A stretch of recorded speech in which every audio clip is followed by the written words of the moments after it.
Chinese language শিখে কিভাবে ক্যারিয়ারে উন্নতি করা যায়? চাইনিজ ল্যাঙ্গুয়েজ শেখার জন্য চায়নাতে যাওয়া বাধ্যতামূলক কিনা? চায়নাতে যারা উচ্চশিক্ষার জন্য যায় তাদের জন্য চাইনিজ শেখাটা গুরুত্বপূর্ণ কিনা, এবং কিভাবে তারা চাইনিজ ল্যাঙ্গুয়েজটা শিখে থাকে এবং তাদের একাডেমিক পড়াশোনার পাশাপাশি চাইনিজ ল্যাঙ্গুয়েজটা কেন শিখতে হয় এবং কিভাবে শেখানো হয়, আজকে এই টোটাল বিষয়টা নিয়ে এই ভিডিওতে আলোচনা করব। আসসালামু আলাইকুম, আমি ইঞ্জিনিয়ার নয়ন আহমেদ। আলোচনা করতে যাচ্ছি চায়না ভাষার গুরুত্ব নিয়ে। প্রথমে যদি আমি বলি যে চায়না ভাষার গুরুত্বটা কী, আমরা জানি যে বর্তমান মান্ডারিন চায়না যে ভাষাটা রয়েছে সেটা বিশ্বের একটা ব্যবসায়িক ভাষা। কারণ চাইনিজ বিশ্বের সব জায়গায় বিজনেস করে থাকে, তাদের টেকনোলজি প্রযুক্তি সব জায়গায় রয়েছে।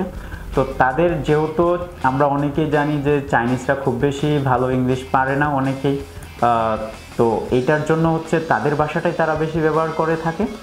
এবং যেহেতু চাইনিজরা ভালো অন্যান্য ভাষাগুলো পারে না, তো সেই ভাষাগুলো কীভাবে দুভাষীর মাধ্যমে তারা এইগুলা সহায়তা নিয়ে থাকে। তো এই টোটাল বিষয়টা প্রথমে যদি বলি যে চায়না শিক্ষা করার জন্য আসলে চায়না যাওয়াটা বাধ্যতামূলক কিনা, খুব সহজ করে বললে অবশ্যই না। আবার যদি একটু বলি যে হ্যাঁ গেলে খুবই ভালো হয়, কারণ চাইনিজ ভাষা আপনি বাংলাদেশে বসেও শিখতে পারবেন। বিভিন্ন অনলাইন মাধ্যম রয়েছে, বিভিন্ন বই রয়েছে, বিভিন্ন অনলাইন কোর্স, এবং বর্তমানে বাংলাদেশে অনেকগুলো ইউনিভার্সিটি রয়েছে যেগুলো চাইনিজ ভাষাটা শিখিয়ে থাকে প্রপারলি। তো আপনি সেখান থেকে সেগুলো শিখতে পারেন এবং শিখে দেশের বাইরে সব জায়গায় আপনি একটা ভালো কেরিয়ার গঠন করতে পারেন। এবং যদি চায়নাতে যান তাহলে কেন ভালো হয়, বিকজ আমরা জানি যে মাতৃভাষা আসলে ওই দেশের লোক যেভাবে বলে বা যেভাবে প্রনাউন্স করে বা তাদের জন্য যতটুকু সহজ বা তাদের কাছ থেকে শিখলে যেই প্রপারটা পাওয়া যায়, আসলে অন্যজন শিখে আরেকজনকে শেখাতে গেলে সেটা একটু ভিন্নতা থাকে। তো সবচেয়ে ভালো হয় আপনি যদি চায়না যে তাদের কাছ থেকে তাদের ভাষাটা শিখতে পারেন তাহলে খুবই ভালো হয়। এবং চায়না গেলে যেটা হয় সেটা যে আপনি চাইনিজ ভাষাটা তো শিখছেনই, এবং যে ভাষাটা আপনি শিখছেন সেটা প্রপার অ্যাপ্লাইড আপনি ওখানে করতে পারতেছেন। যে অপরচুনিটিটা রয়েছে, আপনি যেই ভাষাটা শিখছেন যে সুযোগটার জন্য, যে অপরচুনিটিটার জন্য, সেটা কিন্তু আপনি চায়না গেলে পেতে পারেন। কিভাবে? চায়নার কোম্পানিগুলোতে জবের মাধ্যমে, এবং ওখান থেকে আন্তর্জাতিক একটা রিলেশন ক্রিয়েট করা, ওখানে গেলে এই সুযোগটা আপনি পাচ্ছেন। এরপরে যদি বলি যে চায়নাতে উচ্চশিক্ষায় যারা যাচ্ছে তাদের সাথে চাইনিজ ভাষার গুরুত্বটা আসলে শেখাটা গুরুত্বটা কতটুকু। নর্মালি যদি বলি বাংলাদেশ থেকে যে সকল শিক্ষার্থীরা চায়না যায় তাদের জন্য চাইনিজ ভাষা বাংলাদেশ থেকে শিখে অথবা চায়না থেকে শিখে এসে তারপর আবার চায়নাতে যাওয়া এটা বাধ্যতামূলক না, বা এটা কেউ করেও না।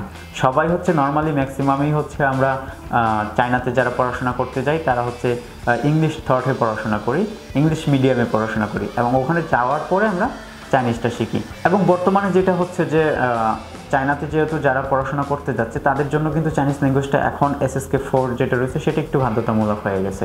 যে ইউনিভার্সিটিগুলো চাচ্ছে যে তোমরা কমপ্লিট করো, আমরা তো ইউনিভার্সিটি তো বলতেছে যে আমরা তো তোমাদেরকে 4 বছর এটা আস্তে আস্তে শিখিয়ে দিচ্ছি, তাহলে তোমরা 4 বছর যেটা শিখছো সেটার একটা সার্টিফিকেট আমাদেরকে প্রোভাইড করো, এবং এটা করানো হয়।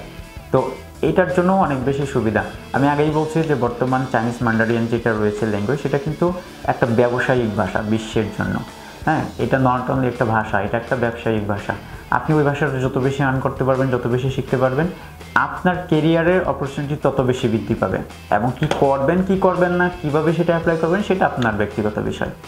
আপনি ভালো করে ভাষা শিখছেন, এখন শিখে আপনি যদি চান যে বহির্বিশ্বে বিজনেস করবেন সেটাও আপনার জন্য খুবই ভালো হবে, গুরুত্বপূর্ণ একটা বিষয়।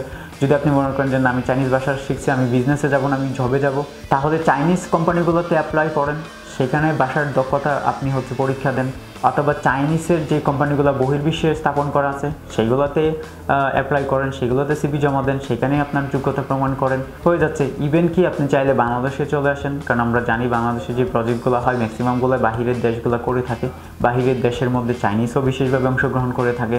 তো সেই চাইনিজ কোম্পানিগুলোতে আপনি চাইনিজ ভাষার দক্ষতাটা আপনি প্রমাণ করেন, অবশ্যই ভালো একটা পজিশন আপনার ক্রিয়েট হবে। আপনি দুভাষী হিসাবে কাজ করেন, তাদেরকে বুঝিয়ে দেন, এই বিষয়গুলোতে আপনি কনসালটেশন ক্রিয়েট করতে পারেন, এই বিষয়গুলোতে আপনি করতে পারেন। অথবা বাংলাদেশে চলে এসে বাংলাদেশে বসে চাইনিজদের সাথে বিজনেস করতে পারেন, বিভিন্ন ইম্পোর্ট এক্সপোর্টের বিজনেসগুলো করতে পারেন। তাদের সাথে ভালো একটা কমিউনিকেশন করতে পারলে আপনি তাদের সাথে ভালোভাবে দর যাচাই বাছাই করতে পারবেন, প্রোডাক্টের কোয়ালিটি নিয়ে কথা বলতে পারবেন। তো ভালো একটা বিজনেস আপনার কিন্তু হয়ে যাচ্ছে। তো যেইভাবেই হোক না কেন, আপনি যেভাবেই পারেন না কেন, আপনি আপনার নিজেকে তুলে ধরেন, বাট তুলে ধরার আগে আপনাকে আর্ন করতে হবে, তুলে ধরার আগেই আপনাকে সেটা শিখতে হবে। তো ভালো করে যদি চাইনিজ ল্যাঙ্গুয়েজটা শিখতে পারেন, ভালো করে যদি সেটা রপ্ত করতে পারেন, চাইনিজদের সাথে ভালোভাবে কমিউনিকেশন করতে পারলে তাদের টেকনোলজি সম্বন্ধে আপনার আইডিয়া হবে, বিজনেসের ক্ষেত্রে প্রোডাক্ট সম্বন্ধে আপনার আইডিয়া হবে।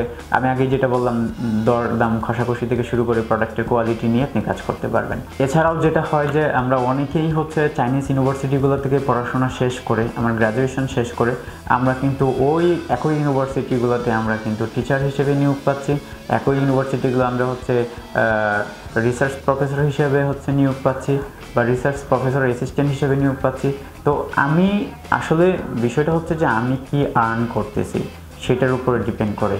আর যেই ক্ষেত্রগুলো সেগুলো ক্রিয়েট হয়েই আছে আগে থেকে, আমাকে শুধু ওখানে যাইতে হবে এবং ওখানটাতে আমাকে নিজেকে উপস্থাপন করতে হবে, তাহলেই আমি কিছু ভালো আর্ন করতে পারবো। তো যাই হোক, আশা করা যায় যে চাইনিজ ল্যাঙ্গুয়েজটা শিখলে কিভাবে হচ্ছে উন্নতি করা যায় কেরিয়ারে, এই বিষয়টা কিছুটা ধারণা হয়েছে। এখন আমি আরেকটু বলতে চাই যে কিভাবে হচ্ছে চাইনিজ ল্যাঙ্গুয়েজটা খুব সহজে আপনি শিখতে পারতেছেন।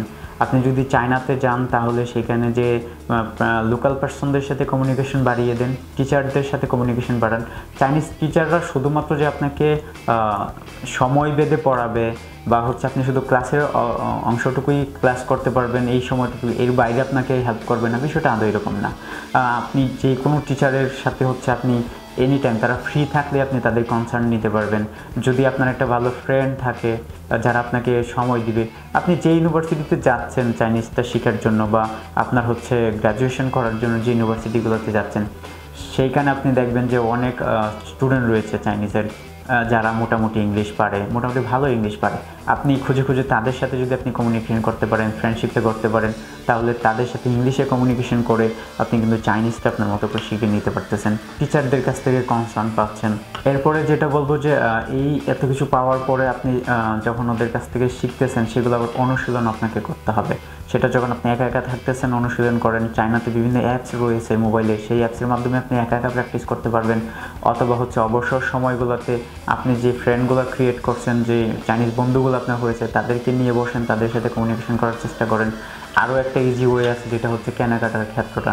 আপনি একটু লোকাল মার্কেটগুলো হচ্ছে ভিজিট করেন, সেইখানে যান, লোকাল যে পার্সনগুলো রয়েছে তাদের সাথে কেনা বেচার জন্য হচ্ছে কোনো কিছু কেনার জন্য হচ্ছে আপনি দাম কষাকষি করেন, এইটার নাম কি, ওইটার নাম কি, এটাকে কি বলে, আপনি তাদেরকে বললে আর তারা কিন্তু আপনাকে এই বিষয়টা শিখিয়ে দেবেন। আপনি এই যে ছোটো ছোটো কনভারসেশনগুলো করতেছেন, আস্তে আস্তেই কিন্তু আপনার কনভারসেশন লং হতে থাকবে, একটা একটা বড় করে সেন্টেন্স শিখবেন, আরেকটা সেন্টেন্স শিখবেন, এইভাবে আপনি কিন্তু আস্তে আস্তে চাইনিজে কমিউনিকেশনটা স্কিল আপ করতে পারবেন। খুব বেশি গ্রামার ফলো করতে হবে না, খুব বেশি আপনি যদি কিছু নির্দিষ্ট সংখ্যক ওয়ার্ড যদি মুখস্থ করতে পারেন, তাহলে আপনি কিন্তু খুব ভালোভাবে চাইনিজটা রপ্ত করতে পারবেন বা চাইনিজটা বলতে পারবেন। তো যাই হোক, আশা করি এই ভিডিওর মাধ্যমে কিছুটা বুঝেছেন। ভালো থাকবেন, সুস্থ থাকবেন। আসসালামু আলাইকুম।